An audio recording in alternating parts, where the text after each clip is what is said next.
This is James Sandy. Today is July 2nd, 2024, and I'm interviewing Master Sergeant Christopher Johnson.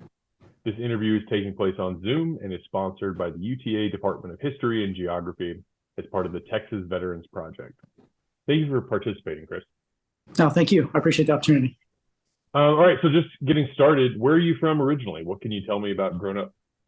Let's see. So originally from a small town in the southwestern tip of Virginia, real close to Tennessee. Coburn was the name of the town, a small coal mining community. Was born in 1975. So at the time growing up, the area where I was at was pretty sheltered from any of the negative influences like drugs, things like that. So I had a pretty, I don't want to say sheltered childhood, but I didn't have to deal with those stressors or try to avoid areas like, things like that during my period growing up. So a good childhood, actually. Both parents worked. My father was a surveyor. My mother's been a registered nurse for going on 36 years now, I believe. Younger brother, about a year and a half younger, and a younger sister, about 5 years younger. Gotcha. So southern Virginia, right? Rural, would you? Yes, sir. Yes, sir. Southwestern tip. Would you describe it as a rural place? Yes. So, yeah, definitely rural, coal mining community. We had, I believe, 2 stoplights in the town. I know my graduating class I was one of, let's see, we had 99 in our graduating class. So single A school.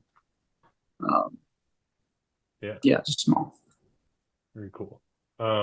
What's your relationship like with your siblings? Are you guys close? I have really good relationship with my brother. I think our age difference does that. Same with my sister as well. She just, her being the girl, and then we had a babysitter growing up that loved my sister. It was almost like her second mom. So, but my brother and I, because of we had a little further age difference from my sister, we always did things together, riding bikes, doing things around the house. We had a big yard, so we did pretty much just things around the house. Okay. So rural Virginia, you guys outside all the time? Yeah, pretty much. Yeah, we didn't have the technology we have today, so I believe Atari was the first gaming system that we actually played with, and then when the original Nintendo came out, that kept us inside a little bit longer. But no, during the day we had chores outside, mowing the grass, things like that. Yeah, we just enjoyed being outside. Things to do. It got our imaginations to work. So for sure. Yeah. Did you guys? You said Coburn, right? Did you guys live there your entire childhood? Yes, for the most part. Yeah, I lived there until right up until I joined the military. Gotcha.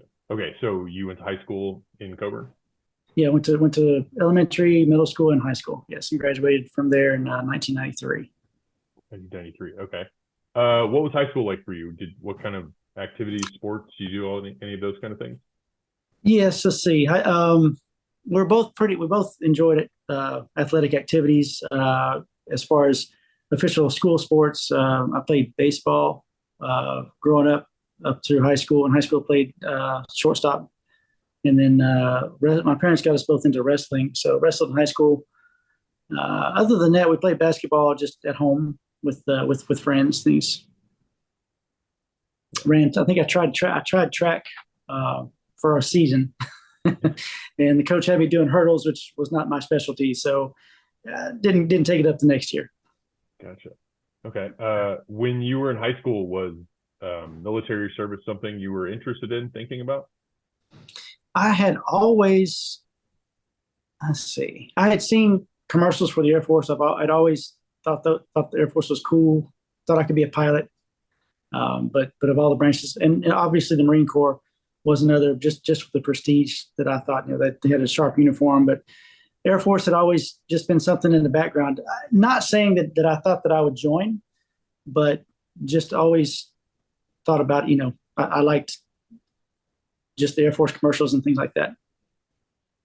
Yeah, I think that branding and marketing goes a long way, especially definitely the Marine Corps with the Dragon commercial, the very famous one, right? Right. Okay, so going through high school, what are your thoughts for after high school? Your plans for college? What's that look like? I took a summer off after graduating, and then after that, I did a semester and a half of college at Mountain Empire Community College in the area, just taking general studies. I wasn't really sure what I wanted to do, so just trying to get some general studies subjects out of the way. Gotcha. Was that something you like? Did you and your parents talk about kind of college directions in high school, after high school? What was that kind of environment like? We, I mean, my parents, they both worked. They were busy. They obviously they encouraged us, to further our studies after high school, but not really an influence as far as they didn't encourage to go one path or the other. They just, they preferred us to do something college wise. If I didn't choose to go to college, they would have supported my decision versus, if I went straight into the workplace doing something there in the local community. But there wasn't, like I said, it was a small town, coal mining area, so there wasn't really a lot to offer in the immediate area. Yeah, what's kind of the environment around the coal mining as you're coming out of high school? Because that's kind of an interesting moment for that industry in the United States. Yeah, and it as far as coming out of high school doing something like it would take more. Obviously, you'd have to be skilled, trained to go straight into the coal mine. So, maybe if you had a family member that worked there, they could kind of get you in. Otherwise, you'd be doing local things, maybe work at a grocery store. I actually worked at a movie theater for a year. Maybe doing fast food, you do things like that. That's really within that area. That was pretty much all. So, going to college was definitely a viable option that gave you something to do, and if you're going to better yourself, that obviously helped with that decision because there at one point a state prison came into the area. This was after I graduated, but that brought a lot of actually two. There were twin prisons. They brought a lot more, I guess, options, if you want to say that, to those that wanted to do something besides coal mines. For sure. So walk me through then this pathway. You're taking some college courses, military, something you're interested in. How does that then become the decision you make? How do you become interested / I'm going to go join the military? So honestly, I took, and not to sound negative, but I did my semester and a half of college, and it just didn't interest me. I wanted to do something. Excuse me. So I honestly I came home one day and I talked to my parents. Actually, I think it was my mother, and I just said, I think I'm going to join the Air Force. I didn't have in the back of my mind, I thought pilot, but once I went to a recruiter and kind of saw options, I didn't really have a specific, hey, this is what I want to do. I just knew I wanted to join. So it was kind of a decision that I knew I didn't want to do college at that time. As far as further my education, I wanted to do something else, and definitely wasn't going to be local as far as coal mining. I knew about travel. That kind of intrigued me. I was anxious about it. It gave me some anxiety, but yeah. So I went to a recruiter, and the closest recruiter to us was in Bristol, Tennessee, just across the border. And yeah, that's when it started. I just kind of a decision that I had made. How did your mother respond to that? I'm very close with my mom. My brother and I both are. We all are. So she just wanted to make sure that was the right decision. She was happy with the choice of branch, Air Force versus Marines or Army, and that's not to knock those services, but that was just her reaction to it. But supportive.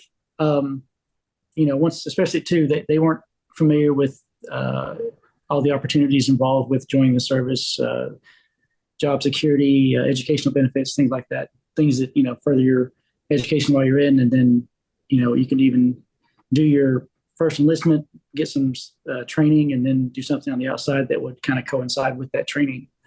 So once the recruiter kind of talked with them as well over the phone, yeah, she was very happy with it. Your dad as well? Yes, my father. Dad would support. Obviously, he would support in anything we wanted to do. He was more of the in the background, kind of the sanity check for the family.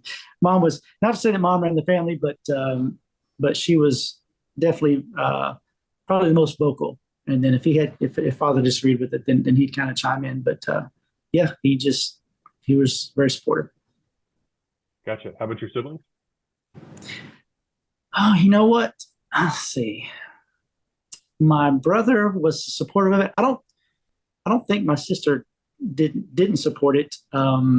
Obviously, they were going to miss me being around, but I'm not sure how my sister felt about it.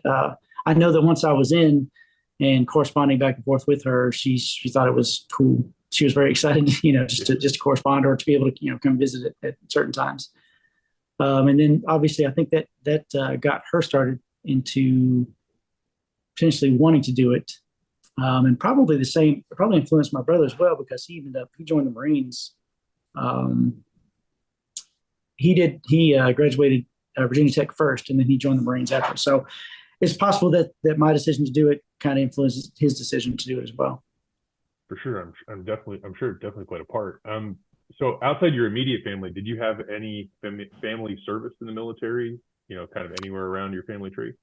The only family member that served prior, my grandfather, I know he served in the Army. He was, I think he was part of the Corps, the civil engineering Corps. I know very little about his service. I know he built bridges in Korea, as far as, for the Army.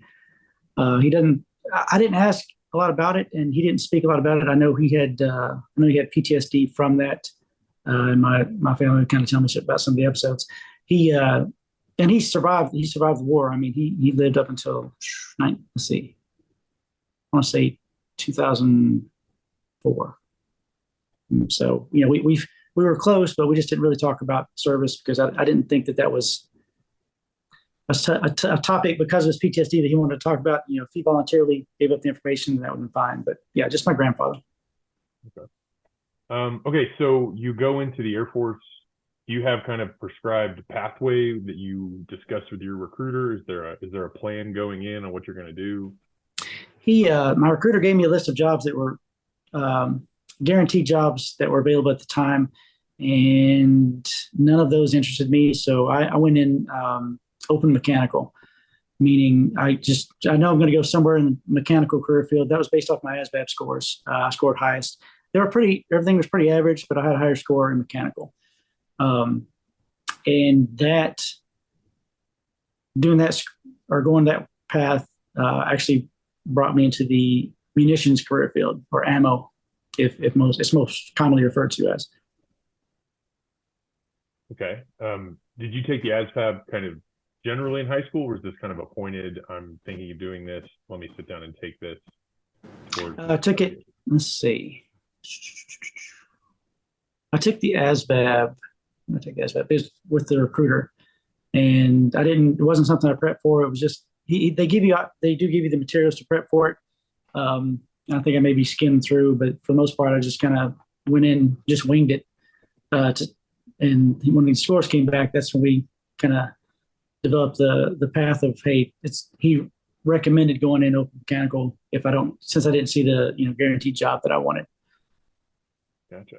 Okay, so walk me through then. You signed up. How long before you are sent off, starting your Air Force journey? What's that look like? I was only on the delayed enlistment plan or program, the DEP, for about, I want to say about a month. And then I was sent to MEPS, and the MEPS was in Knoxville, Tennessee. And I went through the MEPS station, did all the physical things like that, everything required. So I ended up scheduled to go to basic training in February of 1995. And that was, so as growing up, like I said, kind of a sheltered thing, had never flown on a commercial aircraft. So my first time flying on a commercial aircraft was to basic training, which was at Lackland Air Force Base in San Antonio, Texas. And that was quite the experience, just as far as, sometimes when you, as you're landing, your ears won't normalize. And so kind of had some pain in the ears, ringing, kind of like that tunnel hearing, everything's kind of muffled. stressed over that a little bit, and going to basic training kind of unknown, and you get on the bus and you've got drill sergeants or MTIs yelling. So that first evening when I got there was stressful to say the least. But just fear of the unknown. Yeah, I can imagine. Well, and was that the farthest you'd been from home before? It is actually. Well, yes, actually, Knoxville, Tennessee, and actually my grandparents were from that area as well. But flying to Texas to San Antonio, yeah, that's definitely first away from home. Yeah, that's quite the shock in a number of ways. Yeah. How was basic training? Can you describe that kind of experience? After the once the first night was over, we got into our bunks, and my ears finally normalized, and it was a little stressful. You could kind of hear, some people, I won't say crying, but you could hear some sniffling a little bit. But I think all that changed the first morning. They came to wake us up, and then I don't want to say the anticipation left, but you just, at least for me, I was focused. Just you don't want to do the wrong thing. You just want to listen to what you're told. So it was good. I wasn't selected to be a like an element leader or anything like that. And obviously, when I came through, my recruiter was one of their suggestions was don't volunteer for anything, and you hear that a lot, and that actually has benefits and cons to it. But I wasn't an element leader or anything like that. One of my extra duties was shoe aligner, and then I had to work the kitchen for 1 week. But I think everybody had to do that. But 6 weeks, my two instructors, my MTIs, one was a technical sergeant and one was a senior airman. And I think the senior airman was the scariest one of all. He he was very sharp, but he no one questioned. It was a good experience. Interesting. Can you walk me through the thought process behind not volunteering? I think it's just I don't want to say rumors, but you hear stories, whether they're true stories or not. Like, oh, you volunteered, and then you see even movies. You see, I need to volunteer, and then you get selected for a job that's definitely not desirable. But in most cases, they're asking, they ask you to volunteer. They want to see one who's not afraid to step up. Who are it kind of singles out, hey, who wants to be a leader? Who's not afraid of a challenge, regardless of what it is. So I kind of learned that after the fact, but now making yourself stand out for other reasons, like they had an individual that showed up in a three-piece suit, a white three-piece suit. So you don't want to be the focus for, I don't want to say negative reasons, but you don't want to be that kind of focus. Yeah, that's a loud choice. It is. You definitely want to just kind of, I don't say fly under the radar, but stand out when you need to stand out. Yeah. Okay, so basic training at Lackland. Yes. What's after that? What happens next? After basic training, you're sent to your technical school for your specialty. So for munitions career field, we went to Shepherd Air Force Base in Wichita Falls, Texas. So it was a bus ride, a few-hour bus ride, but that was for just more technical stuff. A lot more freedoms than basic training. We were on a phase program, so there's certain things you couldn't do up until the first or second week. But for the most part, just being able to walk around and not. We still marched some, but when you weren't on duty, going to training, you could walk around to different, the chow hall or dining facility for Air Force. And there's a shop there's like a little mini marts. You could go there for food and things like that. But it was more geared towards, like you said, learning your specialties. So you still had to, your customs and courtesies are still intact from basic training and fresh, and they still reemphasize those. But the military training managers, MTMs, they're more, they're less focused on that and more just on like you said, the job specifics, what you're going to be doing. At this point, do you know what your your specific job is going to be coming out of this? Yes, just know that it's going to be dealing with munitions. So ammo is broken down into several flights within as a whole. So you could be control, which is the central hub, for everything going in and out of the munition storage area. It's all the coordination with like going to the flight line, things like that. You can be storage. So, you're dealing with the warehousing things of munitions asset like missiles, or other agencies on base had munitions stored in the munition storage area, such as the security forces, things like that. Missile shop. When I got to my first base, though. So I'm sorry. Let me step back a little bit. So with technical school, they're training you on all things.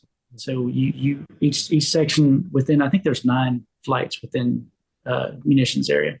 So they go through the training, for a brief training for each of those sections, and that's basically what technical school was about. And then once you got to your first base, then that's when you were more broken down into, okay, you're here, and this is the flight you're going to be going to within our career field. Did you have a preference while you were at training? Was there a direction you were hoping you would end up, or did you have any say in that? Let's see. Didn't have a say, but I was definitely interested in missiles, precision guided munitions, so missile shop, so we called it, or also dealt with some bombs that had precision guided attachments to make them, smart bombs. So that was what I found most interesting during training. So once training's done, what is your first assignment after training? Where do you go? So I was assigned, ironically, to Shaw Air Force Base in South Carolina was my first duty assignment. That's ironic. That's where we are now, actually. It's been, a few years later.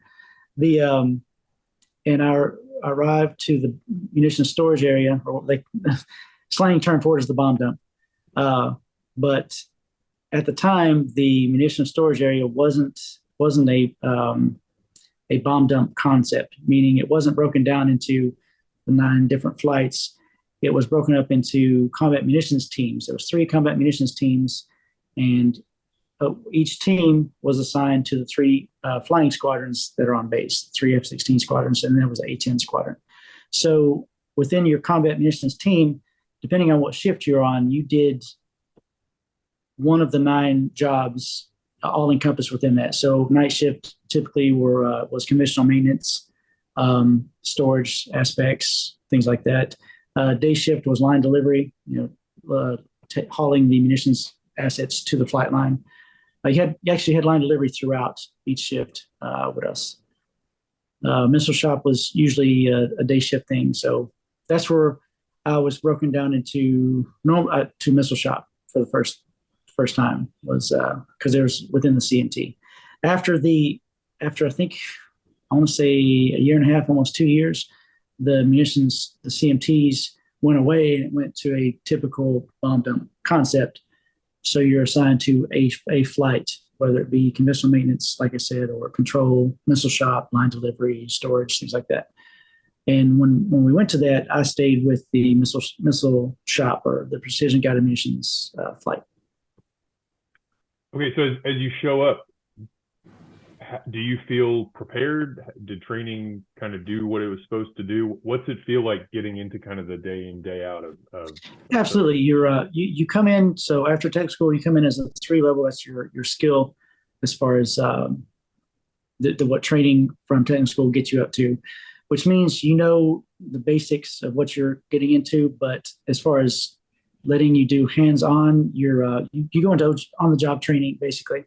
You're assigned a CFETP, is a career field education and training plan, and it's a folder, and it covers tasks that need to be checked off by a trainer for each thing before you're authorized to do things by yourself. And once you finish your CFETP, then you're awarded your 5 skill level, and that's when you start, you're able to do tasks on your own. But yeah, so you're very closely supervised, especially with munitions, working with missiles. There's a lot of hazards associated with that, static hazards. Obviously you're dealing with explosives, high explosives. but you're very closely supervised. So I did feel prepared. Technical school, we saw the assets we were going to be working with. We worked with inert items during technical school, and then during your training, you also work with inert items. So just to get a feel for how to assemble a missile, but it doesn't, have a live guidance section, which is fine, but it doesn't have a warhead or a live rocket motor, things like that. Okay. So as you're getting into kind of the day in and day out life of being in the Air Force, right? What do you remember about that kind of early period, getting to Shaw and kind of settling into your new job? So in family at the time, I was married. I think I was day shift. Usually trainees start out on day shift. So it was honestly like I want to say 9 to 5 job. Obviously you start at 7 o'clock, but end around 3 or 4. And then you go home for the day. You typically have weekends off unless we're doing an exercise. And my family we lived on base at the time. So it was, almost like a civilian job, I'd say. With like you said, when you have exercises and you're dealing with mop gear with like your chemical suit and things like that, and that's different. And that usually lasts for like a week, depending on what type of exercise they're doing. Other than that, you could go TDY, which is like a temporary duty, to a different location. For example, when I was working missile shop, my supervisor was a staff sergeant. I was a senior airman, I think, at the time. We went to Tampa, Florida, to a manufacturer of a test set. It was geared to test the AIM-120s, and they wanted 2 representatives from each service to volunteer to. You go there, you see the test set, you actually go through their technical data, their step-by-step instructions on how to hook this test set up to the missile, and we just tested it. We made sure that the data flowed right. There wasn't anything that was like, hey, this doesn't make sense. One of the things, an example of one of the fixes that we did, the test set is made to where it can be operated in extreme weather conditions, heat and cold. So if you're in extreme weather base, say you're at Eielson or Elmendorf Air Force bases in Alaska, you'd be using mittens. So at some point we had thick Arctic mittens on to operate the test set. The only issue was the power switch was a small toggle switch. And so it says turn on the power switch. It's like, well, let's put something in the thing. We ended up turning it on. We turned it on with a pencil, like the razor pencil, just kind of pushed on, because we're like, you can't do this with your mittens. It's too the mitten's not ambidextrous enough to be able to do it. So things like that. Those are TDYs. Otherwise, once you're your 5 level, you're eligible for deployments. And I went on my first deployment, I think, in '98 to Prince Sultan Air Base in Saudi Arabia. So it's PSAP. And that was, being away from family is, that was a scare. I don't say scary, but just anxious, because obviously I knew my wife at the time that she was okay. We had family that was about 5 hours. That's how far we were away from Virginia and our families. Family was close enough to step in if needed, but at the same time, she's going to be there and I had one child on the way, one child was on the way at that point. So that was, say, some of the challenges associated with that, just deployments. Okay. And at the time, they were, for Air Force in general, deployments were shorter than other services, such as Army, things like that. So my first deployment was 4 months. Okay. I'll come back really quick. At what point do you get married in training and kind of settling into the Air Force? So I joined in February '95 and got to my first. I think I got here at Shaw in July of '95, and I was married in August of '95. Okay. Yeah, so fairly quick. And then we had my daughter was born in February of '96. That's my oldest. Okay, so that's very much kind of tied in with the changing life of joining the military, right? That relationship is probably tied with, okay, this is going to be a huge part of what's going on. Yes, and definitely, and as far as spouses go through a lot, and it's important that the active duty member understand that, that it's not just things that affect us, hey, we have to do this, also trickle down and affect the family ultimately. And a lot of times in a, I don't want to say worse, but it affects them more because you don't stop to think about all the things that go into running a household and making sure everything runs, the bills are paid. If something happens, electricity goes out or something, maintenance on the vehicle, they need to know where to go, which bases offer facilities and things like that, or support agencies that help with that. The Airman and Family Readiness Center, things like that can help. We just need to know that, let the spouses know that that's an option, and one, to not be afraid to reach out, to those agencies. But yeah, that's definitely one of the challenges that was, and it, the base itself is like its small little community. You have the housing on base. You have the commissary, which is the grocery store. You have the exchange, kind of like Walmart, things like that. So it's all enclosed, which is nice. But yeah, definitely some challenges associated.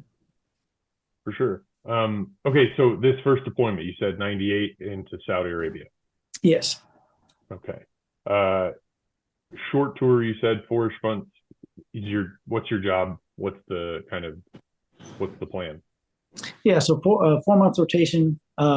It was for missile shop in the area there. So it was a combat environment, but with being at Saudi Arabia, we weren't actively, engaged at war with anyone. Supporting our no-fly zone that they had established. So for munitions, you're not going to be typically on the front lines because your munition storage area, you need to keep that back.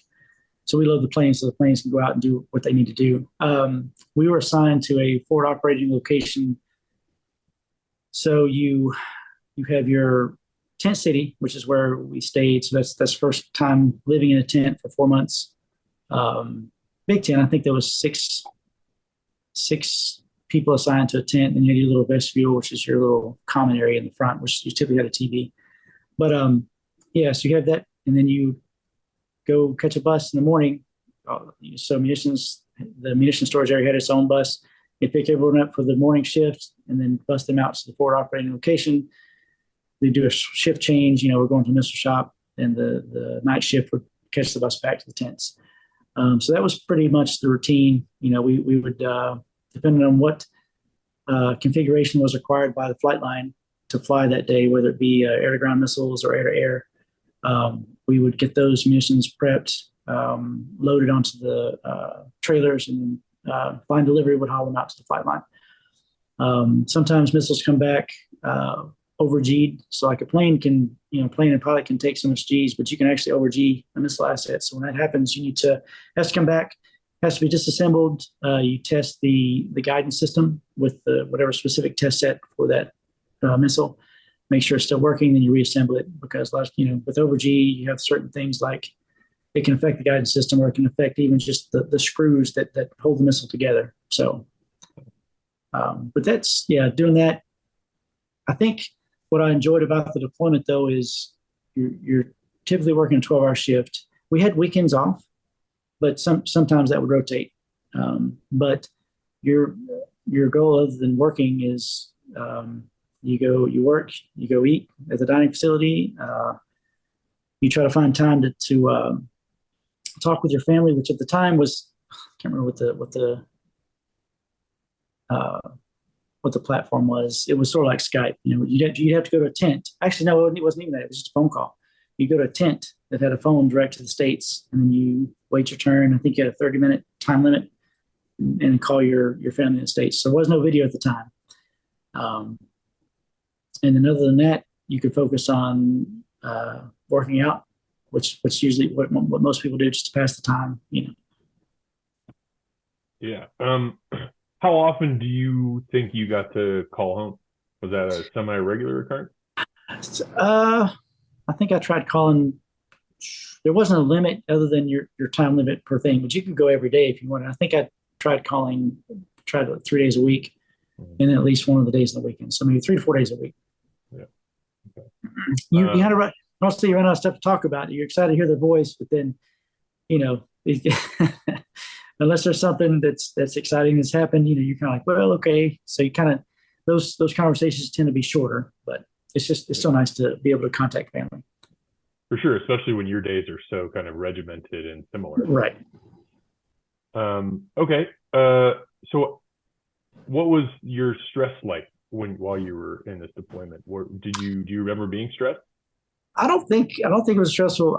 For me, it wasn't. I didn't enjoy being away from family, but being deployed in a country I've never been to, like I said, the furthest I've been away from my state was going to basic training, so traveling overseas.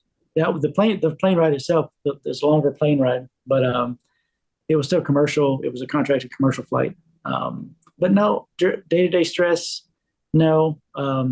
You kind of get, I guess, some of the main issues were, you have a laundry tent set up, so you're going to do laundry sometimes. If the etiquette's not followed, like, hey, don't leave your stuff in the washer, like come back when it's close to time to be finished. Don't, because otherwise you're holding up a washer. And if you're working a 12-hour shift and people try to do their laundry after they get off shift, you're kind of cranky.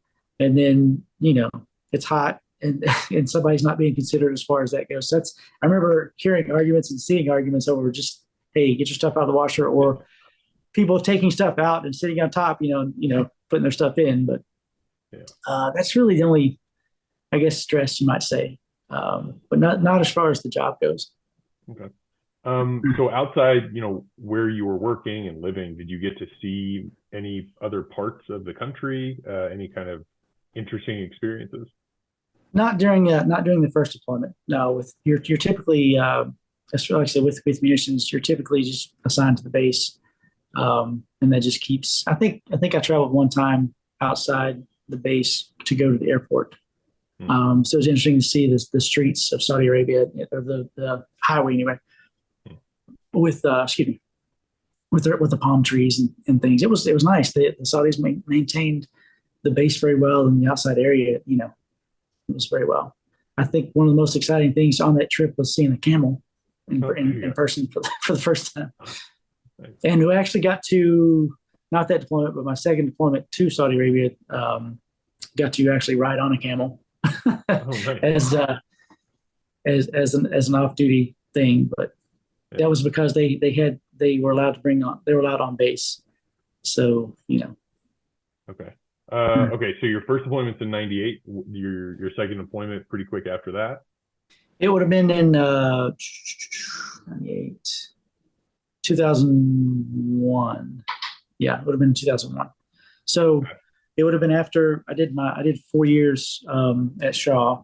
I actually had an assignment to Aviano, and I decided to decline that. I actually separated and got out of the Air Force, and then but got out, and then for 6 months I worked at the prison that I mentioned that had come to the area. I worked at that prison for 6 months, and then was able to come back in. When I came back in, I went to Eglin Air Force Base in Florida. That was my choice of bases, and I deployed from there. So you said so your first enlistment, you decide not to re-enlist? Yes. Mm-hmm. What was that? What made up that decision? Honestly, I was not aware. Maybe I just didn't look into it. I was nervous about going overseas, as far as to live overseas. I wasn't sure what all that would entail. Taking your family. I know I knew the warden at the prison, so he'd already said, I have a job if I needed, whenever. So honestly, I think just not knowing, just the unknown. And it wasn't that there weren't resources available to find out. I just didn't pursue those resources. I just thought, I really didn't know if I was going to make it a career anyway. So after my first 4-year enlistment, I just decided that I'd go back to the area, be closer, a little bit closer to family, and try out the prison system, the corrections, as a corrections officer. Gotcha. What was that like? That was interesting. I enjoyed it. There's more things you need to worry about that you have to be cognizant of working in a prison versus, the military. So it was at that time that yeah, I knew the warden. Actually, my mom ended up working as a nurse at the same prison for a little while.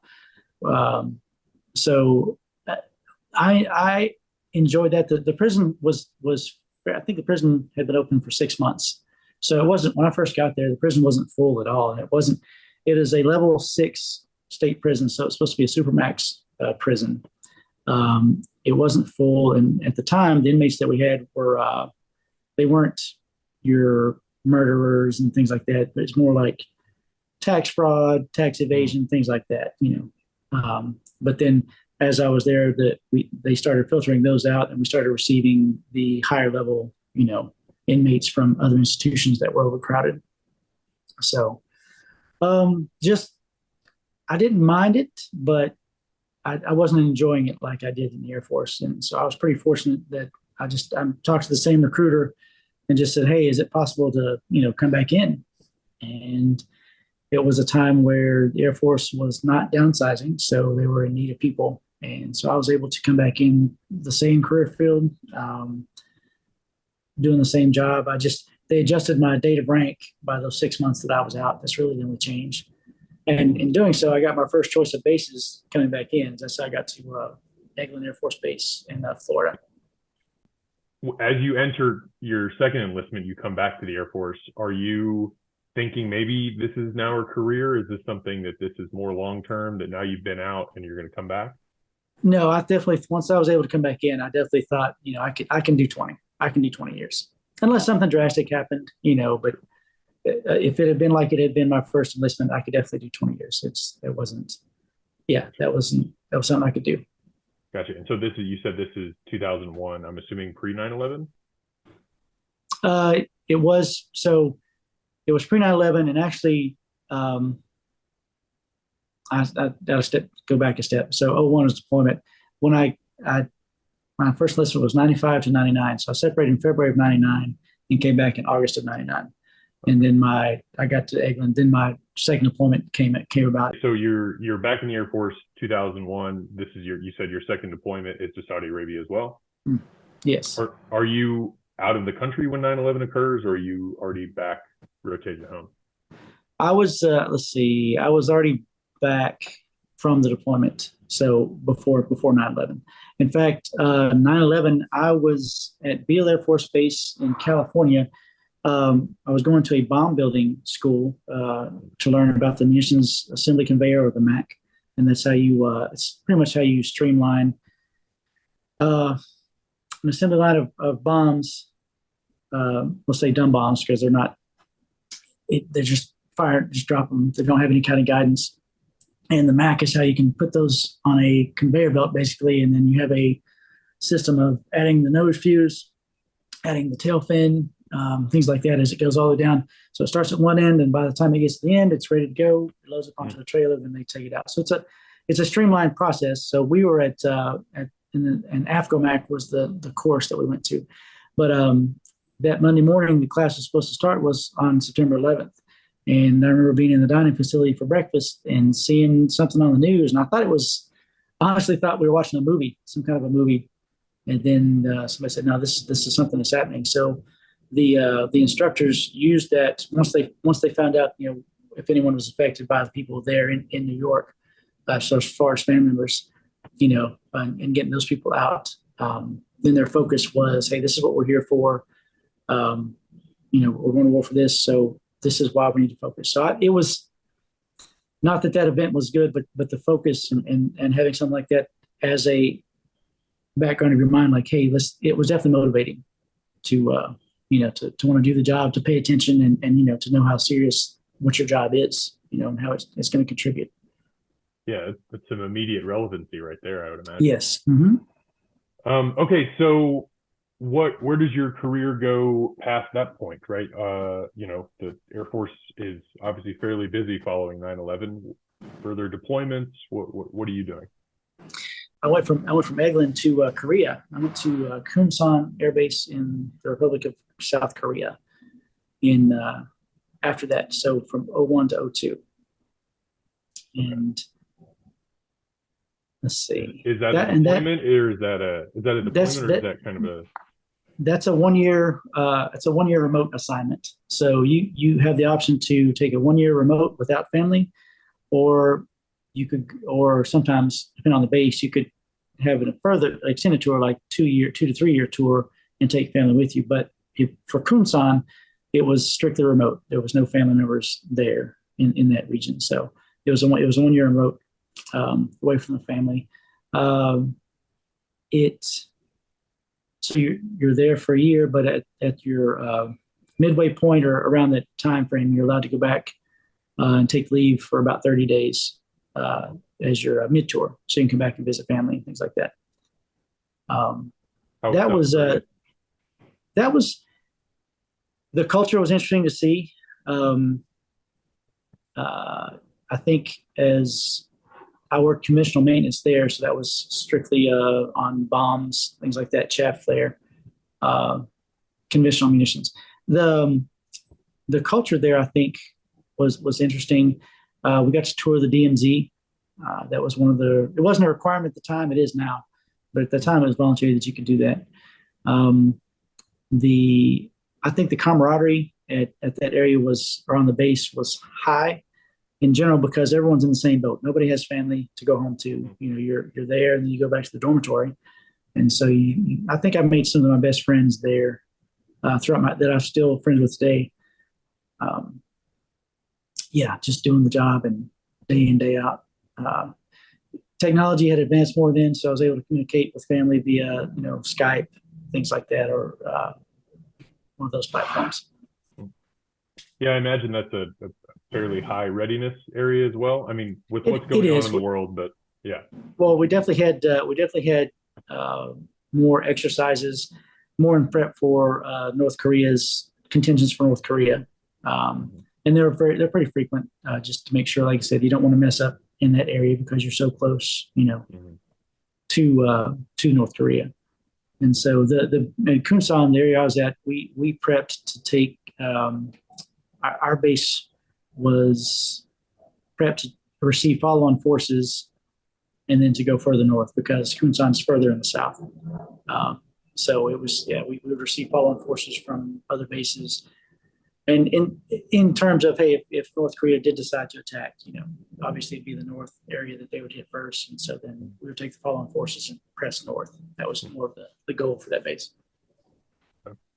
Um, what's the progression of your career looking like at this point? Are you consistently kind of moving up rank wise? What's that look like? Yes, you can. I made senior and below the zone uh, before, actually, it was before Korea. So staff sergeant, E5 at the time, going through. So yeah, I'm progressing. You progress through your ranks because there's time frames associated with each rank. Some ranks you can make early, like if you get below the zone, you can put senior airman on 6 months earlier. Also, you're going to go through correspondence courses, leadership courses.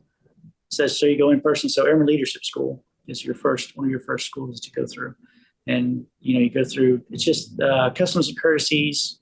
It focuses more on leadership, things like that, things to be aware of. Within those, you can receive once you finish the course. If you do well, there's certain awards that you can receive. One of the highest awards there is the John Levitt Award. He's one of the Medal of Honor recipients that it was named after. I received that award. I was very surprised. So that was one of the highlights of that. But then you go to the NCO Academy as a staff sergeant or tech sergeant, staff or technical sergeant, E5, E6. Once you come into that grade, so yeah, at that point I was a staff sergeant, I believe. Yeah, prior to everything for my first tour coming back from Korea. And then after that tour, I was stationed at Langley Air Force Base in Virginia. Okay. And yeah, you living on base with the family and everything? did live on, well, the base housing there was off base, but it was considered as base housing, but it was off base. So it was in the Newport News area of Virginia. So yeah. Okay. Okay, so you're back home, Langley. This is what, mid 2000s? Yeah, this is around the '01 time frame. Gotcha. Okay. At any point, are you kind of assuming, knowing that you will have a more combat direct deployment with what's going on in Iraq and Afghanistan? Uh, I didn't deploy from Langley. We just happened to be the time frame that we weren't. I just didn't fall. They have rotations. And I was there for 2 years. So then it was at that point though. So I think we're up to I want to say my 10-year mark, close to my 10-year mark, because you're offered the opportunity to retrain into a different specialty. And I decided to do so at my 10-year mark. So I switched over to, at the time, the career field was named Aerospace Control and Warning Systems. And it was a critical career field, meaning that they needed bodies, to fill it.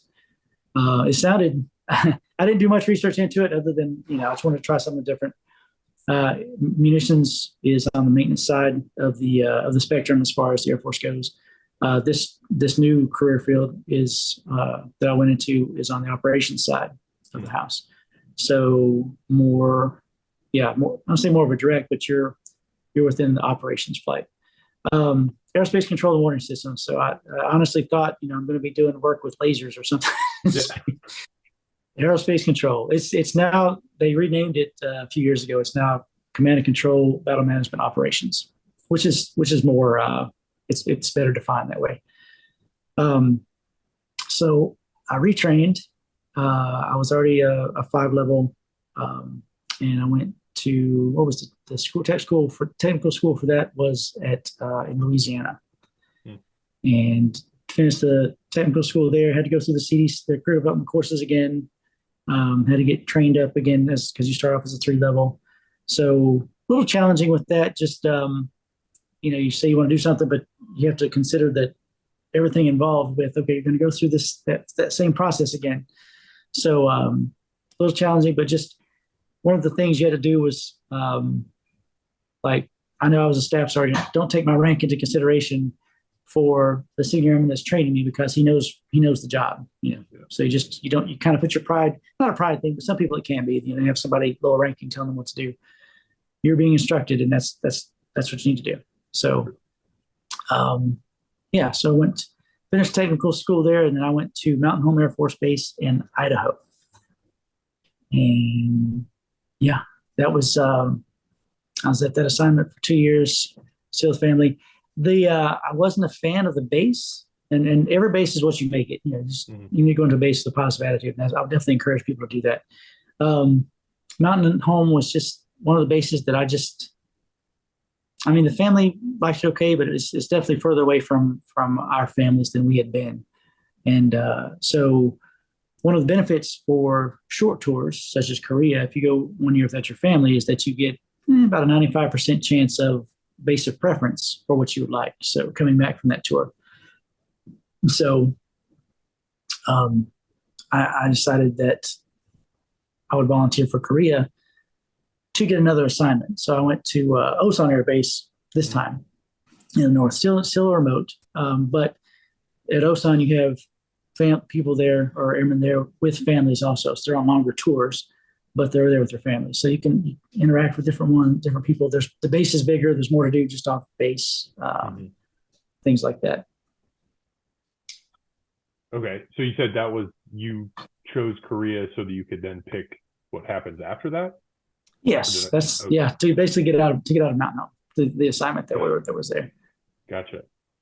What's the nearest, the Idaho base? What's the nearest town to that? I'm assuming it's the town of Mountain Home itself is actually 10 miles from the base. So the town, it is. They actually, I think that they had to move the fencing, the perimeter fence for the base closer to be within that 10-mile radius of the town. Otherwise, I think the base would have been considered a remote assignment.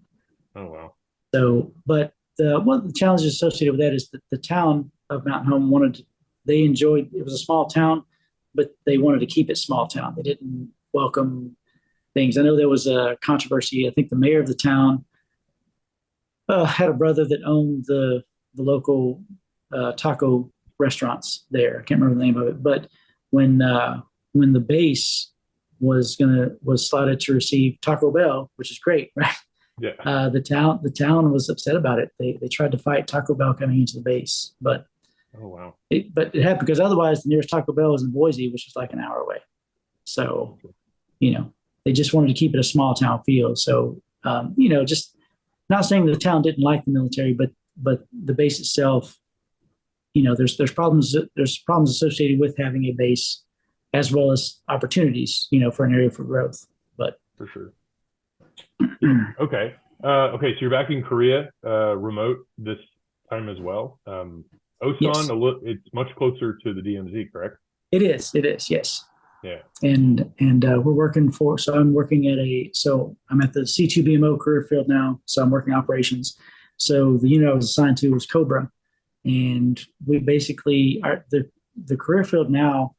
We have weapons controllers, which actually talk to on the headsets. They talk to the pilots, and they guide the pilots to a certain extent. This is after the aircraft takes off from ATC. ATC hands the aircraft off to our controllers. They're in contact with the controllers. They give them guidance as far as when we do exercises, where the enemy aircraft are at, and depending on the pilot's needs, if the pilot wants to be more hands-on, he does it himself, and our controllers are just there for general guidance if the pilot asks for guidance. Otherwise, depending on the mission, the controller can pretty much guide most of the fight, other than, declaring, weapons hot and things like that. The other side of that coin is you have weapons technicians, which is what I was. Weapons technicians, actually, we see the radar on the screen and we see where the aircraft are. We maintain airspace. So we first we get the airspace for what we're using. We acquire that. And then if during the fight, if the aircraft appear to be close to approaching, crossing any borders or airspaces that they don't own, we make the call out to the controller of, hey, you're getting ready to break the airspace, things like that. And then also another aspect is the technician will classify aircraft as hostile or friendly based off their if-SIF squawk. So if they're friendly, we know they're on a flight plan, and we know what that flight plan is. So we know, hey, this is a friendly aircraft versus an unknown aircraft, which we'd have to get the controllers to send aircraft out to verify who it is, and from there. Yeah, that's a much different job than what you did before. It is. It was a little more intense, a little more hectic, and that was actually when I was at Mountain Home. Was when I let's see. To Mountain Home, Korea. So back up one step from Mountain Home, I did deploy to Afghanistan in 2005. That was my first deployment to Afghanistan. Working at the time, we were in where were we at? Balad Air Base. Yeah. And that's doing this new job. Doing this new job, yes. So I was a surveillance technician at the time. So this job has surveillance technicians. This is on the weapons tech side. Surveillance technicians, you can be an air surveillance technician, which is when you supervise the STs, so you have to be a certain rank, like tech sergeant or above. And then you could be an electronic protection technician, which deals with the radar van itself. So you have the radar van connected to the actual radar. You can see the feed directly from that there, and then the feed goes from there to the operations modules, or they look like small trailers, and that's where all the weapons technicians would sit, or the surveillance technicians would sit.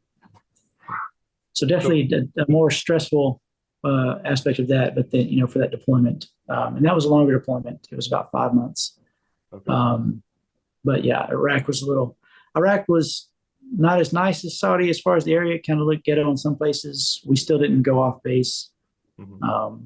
That was the first time I experienced the base being mortared. So I think maybe 2 football fields I could see in the distance, maybe a football field. You can see in the distance mortars hitting in certain parts of the base during a mortar attack. So when that happened, it kind of like, you don't want to become complacent, but it kind of makes it real. Like, hey, you're in a combat environment, and for sure, stick to your training, Yeah. And training kicked in instinctively. It was, it was kind of second nature because we do exercises so much throughout your training. Yeah. But that deployment was, it was interesting. It was hot. Yeah. It was definitely hot.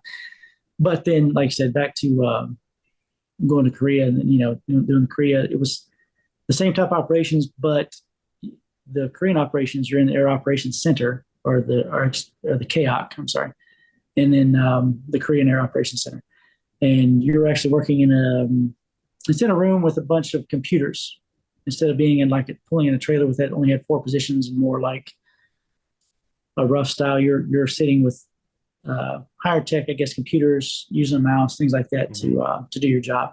So a little better in that aspect. Interesting. Okay, so real quick, just clarifying. So 2005, you went to Afghanistan or Iraq? You said both. I'm sorry, and to Iraq. To Iraq. Okay. Yeah. Okay. I'm sorry. and so no worries. And then so you are essentially you're working on kind of live fire combat missions on a daily basis. Yes. Yes. Yeah. Mm-hmm. What's any new stress associated with that? What was that like? Definitely more stress. So the surveillance technician, it's doing that in the operations module. So obviously sometimes there's the modules have faults, things like that. There's things that go wrong in scope. System doesn't act like it's supposed to on occasion. So the stress with that involved is because you're in a real world environment in an area where, tensions are high anyway. So the stressful part being, okay, hey, I've got an issue, and trying to keep a cool head about it because you have 3 other technicians there to back you up, plus the ASTs there, overall. But the AST stressing out too because he's maintaining this, and he's just one responsible to the officers, the air battle managers, for the information that you're seeing. So I did this surveillance tech during that. Also did the EPT, the electronic protection. So I actually got to drive out to the where the radar site was located on the flight line, and on top of a aircraft has, which is basically an aircraft hangar, our radar was actually on top of an aircraft has. So we could take we took a Humvee and drove probably a 45-degree angle up on top of the radar has to check the radar. We'd have to check the radar after attacks and on a just daily for scheduled maintenance, things like that. Yeah. And you're working with the maintainers there. If there's something wrong with the air picture, you call the maintainers. It got to the point where if it was a simple fix, you call the maintainer and say, hey, the radar's doing this again. You can just reset this, and they'll say yes or no. But a lot of the times they had to come out, though, and physically be there to dig into the system, because as an operator, we didn't have that training to actually, open panels and, start messing with wires and things like that. Yeah. How was being away from your family on that specific deployment? What was that like? I want to say the same, it's deployment to another country, desert area type. So definitely it was nicer to talk to him to unwind a little bit. Stress level was high. So, yeah, but yeah, it did help to talk to them more. And of course, technology had improved even more. So you could do more frequently. You could video and things were necessary. We still didn't have computers in our, we stayed in, they call them Cadillacs, but it was basically a single small trailer where you would room with one other person, like your wall locker kind of as a divider. But we still didn't have computers and things like that in the room. If you had a laptop, you didn't have signal to connect to. So you still went to the tent or to an established place to do those calls. Okay. So you do your second, you're at Osan now, go forward to where we are there. Okay. What is the payoff, right? Because you said you choose another short deployment so you can then pick what you do next. What follows that? Yes. So that was my Korea tour was 2006. So I met my wife there. So my I had a relationship that ended. I don't think it was stressors involved as far as with military life. It was just different things. But so went to Osan. So as Osan, actually met Christian there. we, but the payoff was my base of choice was Tyndall Air Force Base in Panama City, Florida. Hmm.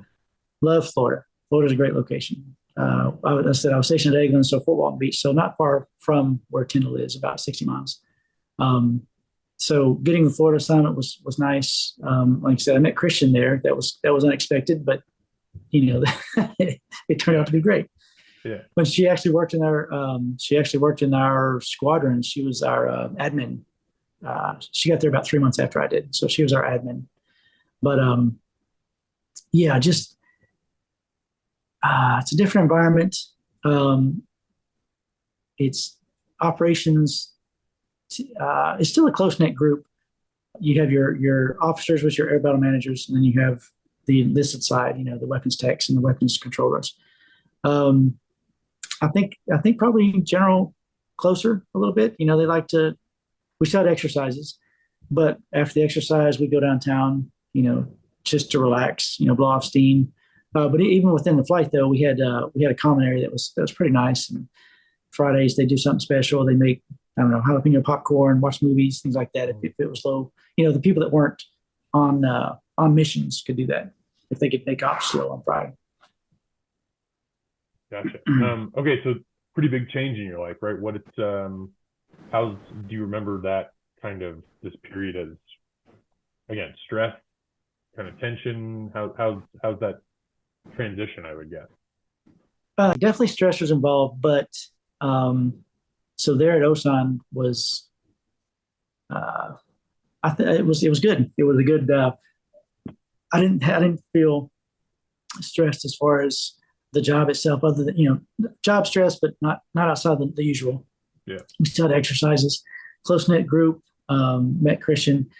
Come back from there to Tyndall Air Force Base in Florida, working at the Air Control Squadron. And probably more stressors there because Christian and I, when I first got to Tyndall, I got there and Christian had 3 months left at Osan. And so we ended up she came for her, she came in on leave from there while I was in Florida, and we traveled to Texas and we got married, just as a piece in 2007. And so I'd say the stressors associated with when we both finally got to Panama City was, of course, your first year of marriage any marriage tends to be more stressful. You're still, getting used to the person. The Air Force, I will say that the Air Force and the resources that are available to you, such as Airman Family Readiness, things like that, we were able to, because we struggled a little bit for our first year, and we were able to go to counseling, which honestly, that and our beliefs, as far as Christian, we're both Christians, that I would say saved our marriage. So the counseling basically enabled our communication to be better, and that was a big part. Once the communication was there, the rest of it sort of fell into place. It was, we understood each other. Yeah. You stop being, I don't want to say selfish, but if you're fighting, you're thinking about yourself. You tend not to think about, well, what's the other person feeling, or why are they reacting this way? So that was probably one of the challenges associated with that aspect. But us, not a big bump in the road. Just Sure, yeah, we're just figuring each other out. Yeah. How does the Air Force deal with two service members, married, working, living together, and all those kinds of things? Was there any kind of bumps in the road in that, or is that pretty okay? It depends. The Air Force likes to try to do the right thing, but there are certain situations where the family members can be separated. Like an Air Force member could be sent to one assignment and the other to another, or stay at the current assignment, based off Air Force need. They try not to do that, but typically they're pretty well. There are advantages being mill to mill as far as pay. Usually you get a higher housing allowance, things like that. I'm trying to think of what challenges might have been associated with. it's Or just stressful maybe not if challenges, but just, like okay. what was that like, that kind of, because that's very much a new normal, right? Yeah, it is, and it can be challenging if you're on different, I guess, different shifts, things like that. But for the most part, you have something in common. You come home, you can talk about work, what, and most of the time, not at Tyndall. Christian actually worked at the mail center at Tyndall while I was at the Air Patrol Squadron. But her and I had worked in the same location, like same building, twice in our career. So the first time being in Korea at Osan, and then it would be later on when we were assigned to Ramstein. So if you work in the same building, it can be fun as long as you don't let your personal relationship interfere with your duties. So Mhm. if you're arguing or having a fight over something, Yeah. you don't take that to work. You maintain your professionalism. But yeah, you get to discuss things and understand acronyms and just stressors that are easier to understand, because the other is probably also dealing with the same stressors. And even it even helps uh, bouncing work ideas off each other, how to do things better, how to deal with personnel issues. So if you're supervising, and I say, I have this airman that's doing this and this, and my wife is very good at taking a step back and saying, well, did you consider this? Because my mindset, her mindset are different. So my mindset is, not to hammer them, but like, okay, you've done this wrong. This is the consequence, right? So I had more of a black and white versus a, hey, well, stop to consider this. And what helped that is that as you evolve through the Air Force, and of course the Air Force changes as well, but you go to different courses, different leadership courses, and different academies help you to take different things like that into consideration. And the chaplain is also a big help when it comes to any aspect of military life.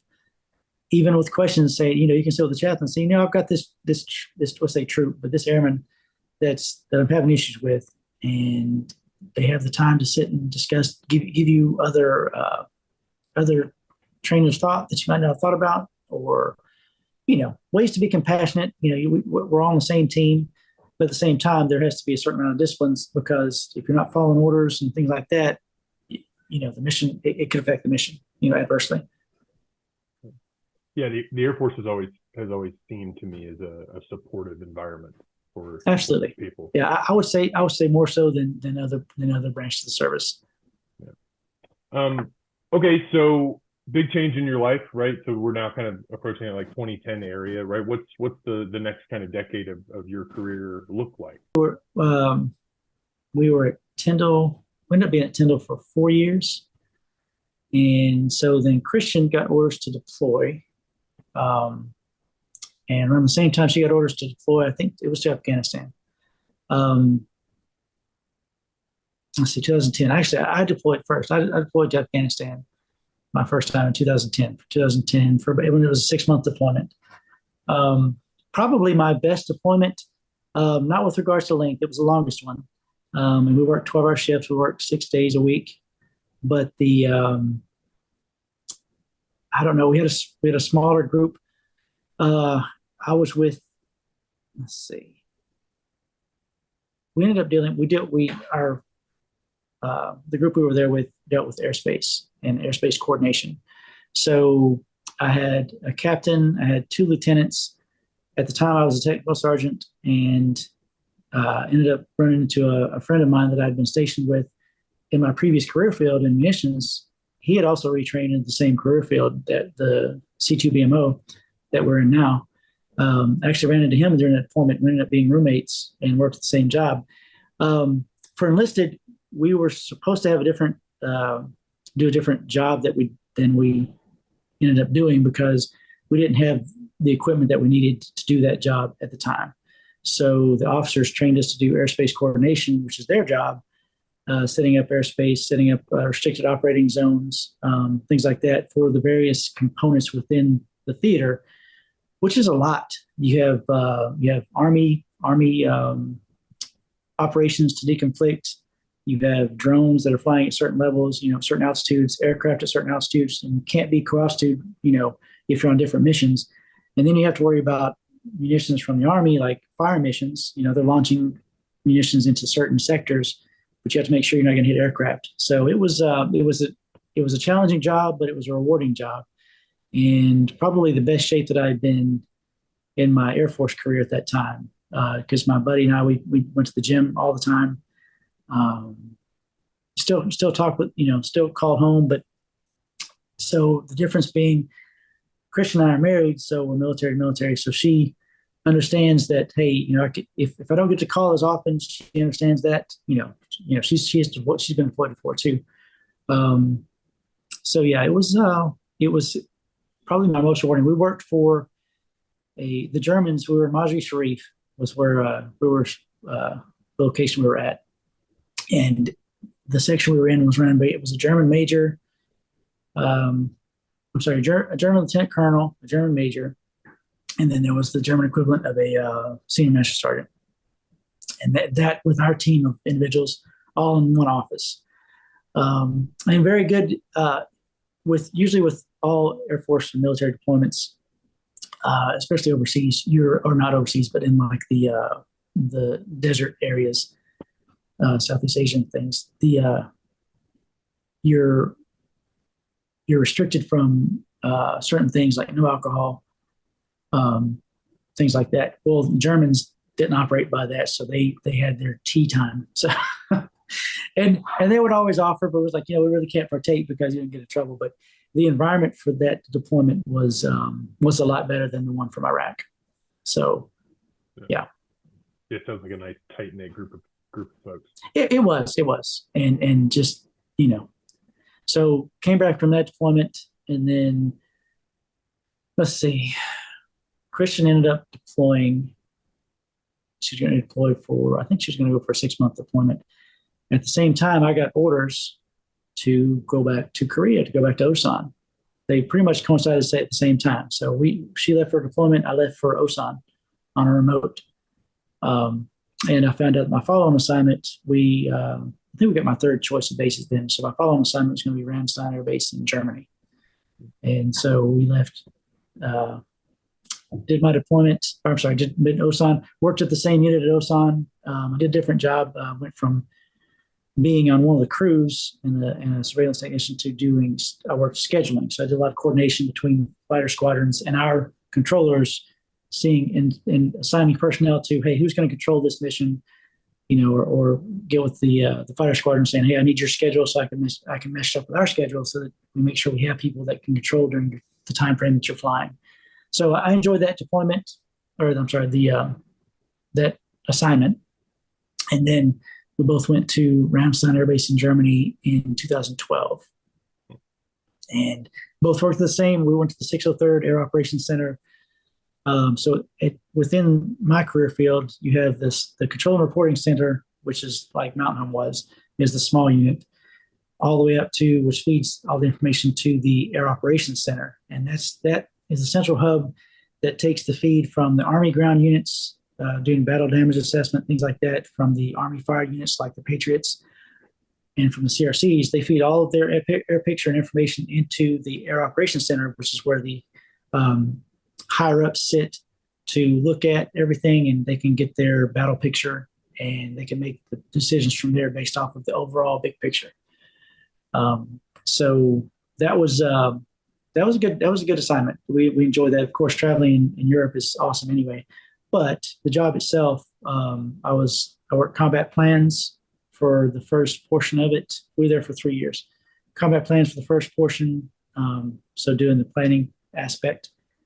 And then I went over to the combat operations side about halfway through. I was superintendent for combat plans. I went over to the operations side and worked integrated air and missile defense. So within the ops floor, you see all the big screens. There's a big wall of big screen TVs, and you have different feeds. You get some from UAV feeds, things like that, like the Predators. There's a feed for that. We're monitoring different countries because we're looking over Europe and part of Africa and things like that, and monitoring Israel. And it was an interesting assignment. I enjoyed that one quite a bit. And that's the one where I retired after that assignment in 2015. Okay.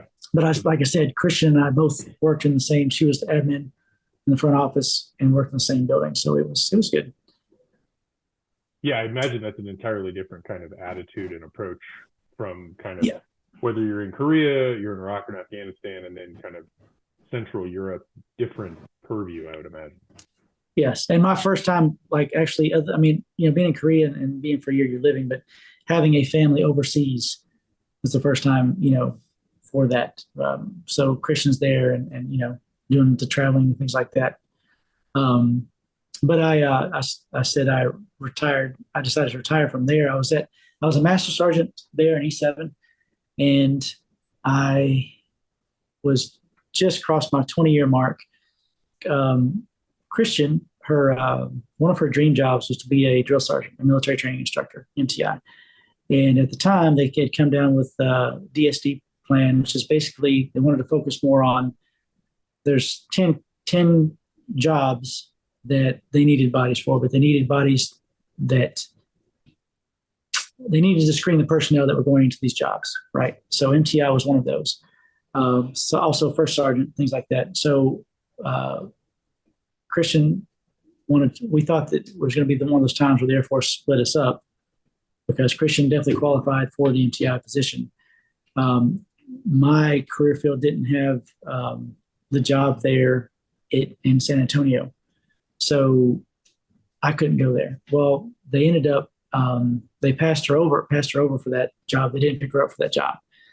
And so we both went to our chief and we were like, so we didn't understand why, because we were completely ready to be at a separate assignment so that she could do that.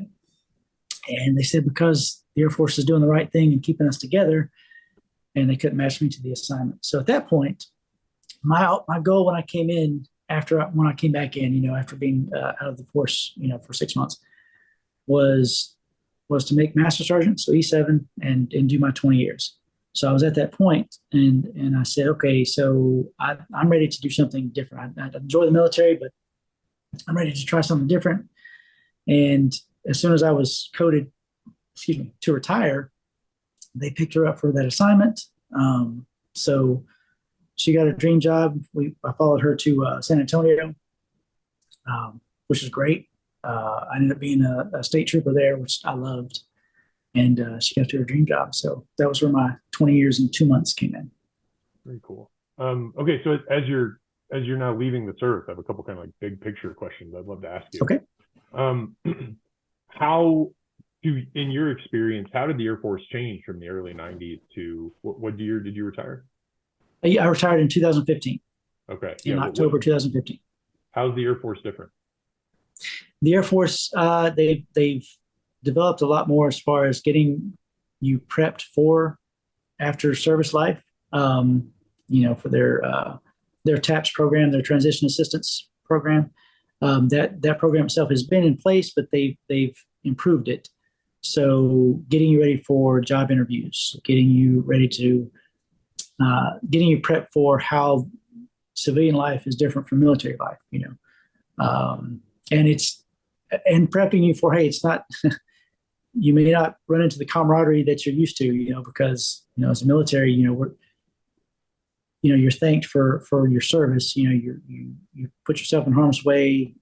You separate from your family to support the mission, things like that. And you go to a civilian sector, and it may not be as welcoming, or hey, it could be you're focused on yourself because the other people really aren't interested in what you're doing. It depends on what job you do, obviously, but it's definitely a different lifestyle when you go from active duty military to retired life, or to separated, to a civilian sector. Yeah. And this is a difficult question, I think, right? What has been your favorite part of serving, if you had to pick one? Oh, and I told myself this, I came into the military, the Air Force, as munitions because I went over mechanical. And I think, honestly, I would have enjoyed doing security forces as well. I enjoy serving people. I enjoyed that aspect when I retired, and I was a state trooper for almost 3 years before she PCS to the Pentagon area. I really enjoyed that aspect. So knowing that what I do in the Air Force, whatever your job is ultimately serving America's needs, right? And it's nice to receive the thank you for your service and things like that, but it's honestly not why you do it. And it's kind of hard to explain if you're not, I guess, if you haven't been a service member, but if you're doing it for that, you're doing it for the wrong reason. The accolades of that, I just really enjoy. I'm trying to remember just the camaraderie, the friends that I've made throughout the many years, even friends that are doing civilian work now on the contracting side that we're still in contact with.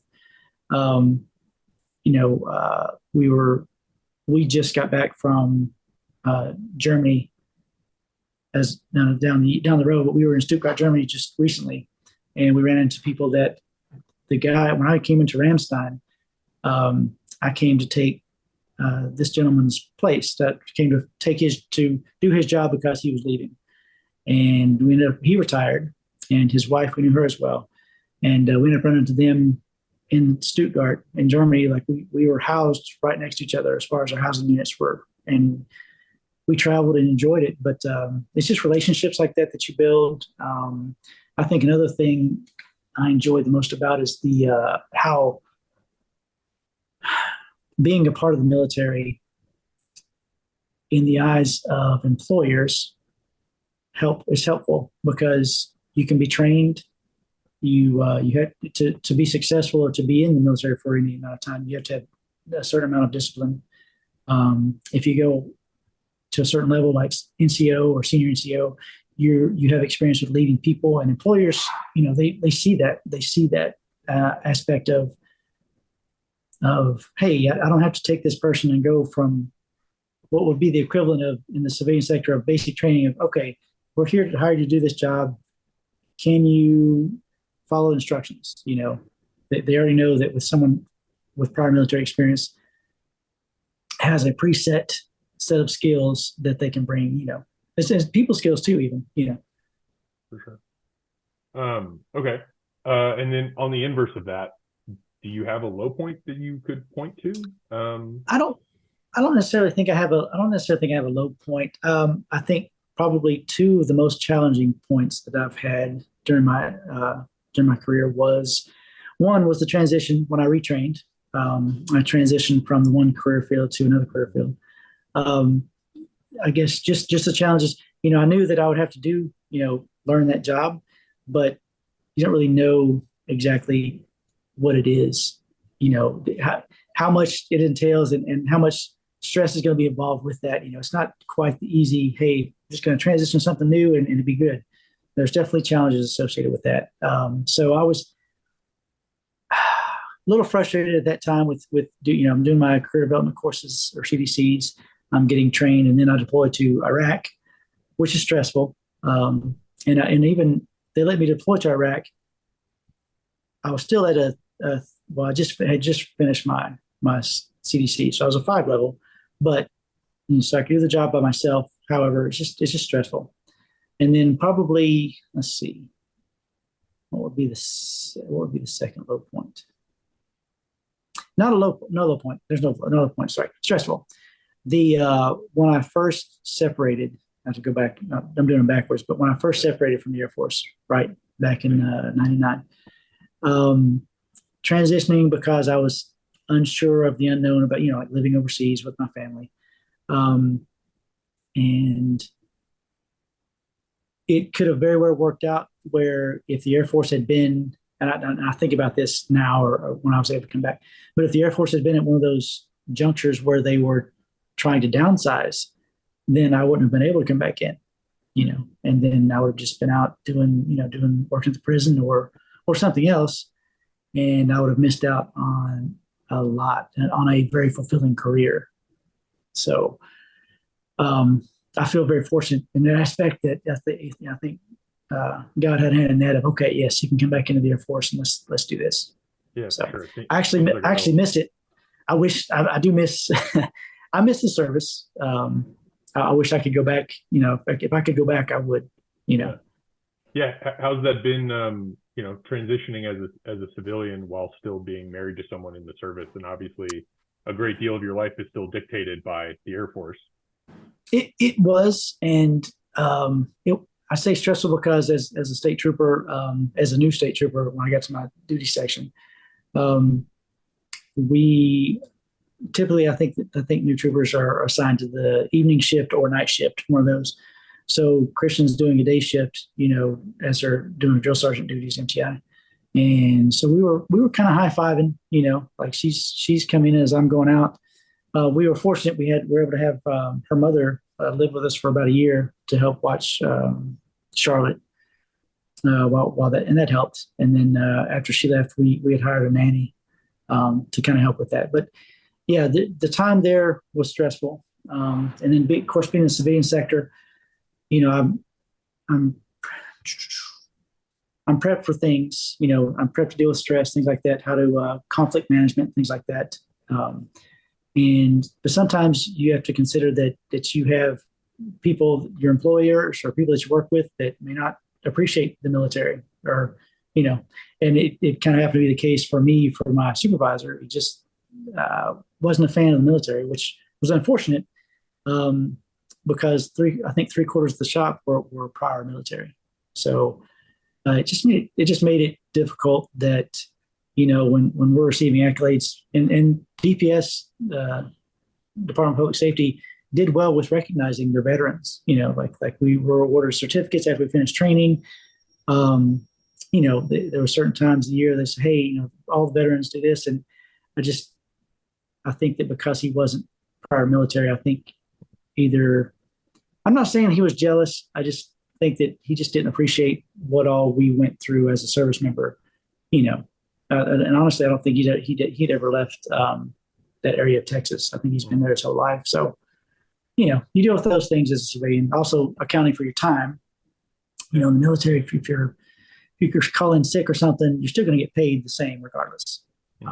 Within the civilian sector, you're having to account for your hours and things like that, and it's definitely different. Excuse me. Interesting. Yeah, I can't imagine you working kind of an evening night shift as a state trooper, and your spouse is a drill instructor. I imagine, early morning, late night. That's very minimal crossover. Yeah, definitely. Yeah. So as in your post kind of military career, right? Are you involved with veterans organizations, right? Do you remain in contact with folks? It sounds like you do. So I have supported. It's been a while, but since being out, I have supported Wounded Warrior Project. I'm a advocate for that. And other. Let's see. So when I finished we finished State Trooper when she got the orders to the Pentagon. So we moved to that portion of Virginia. We lived in the Stafford area. I didn't continue law enforcement at that time. I stayed retired. I actually ended up homeschooling my two kids at the time for first and second grade during COVID. But the Wounded Warrior Project, for that, also the disabled veterans, there's a disabled veterans program and things that you can do just as an outreach. A lot of those services were kind of minimized when COVID hit, obviously, and it's unfortunate. But there's opportunities. Even whenever a Christian comes home, she'll forward opportunities to me for things we could do. I had a employer or a potential employer. I'd accepted a contract prior to us going to Germany again. And once we got the assignment, the company helped me out with renewing my clearance, but then obviously I wasn't able to do the job because we went to Germany. But he reached out to me in Germany because there was a program where their veterans and retirees could participate in recovering the remains of World War II veteran that they found. They're going to recover the remains and deliver them back to the States. And it was an opportunity. It was actually the day prior to us leaving the area, so I wasn't able to do it. But things like that are very very humbling and opportunities that I would say most service members would jump at if they could do it. Just because I think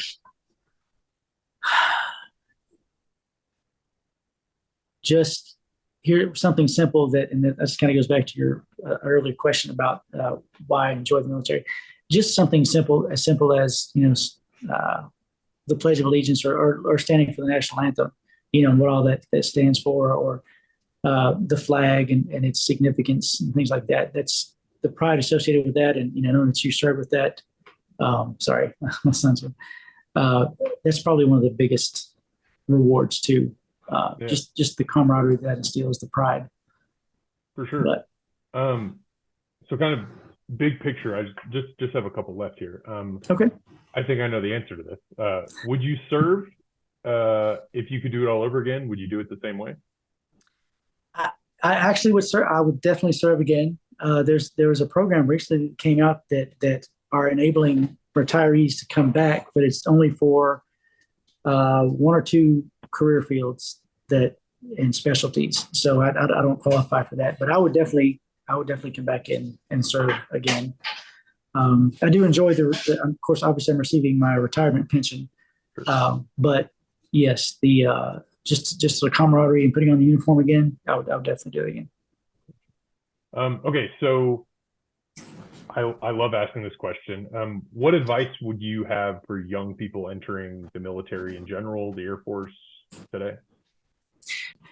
Do your homework and look at whatever branch of service to see what specific job that might interest you.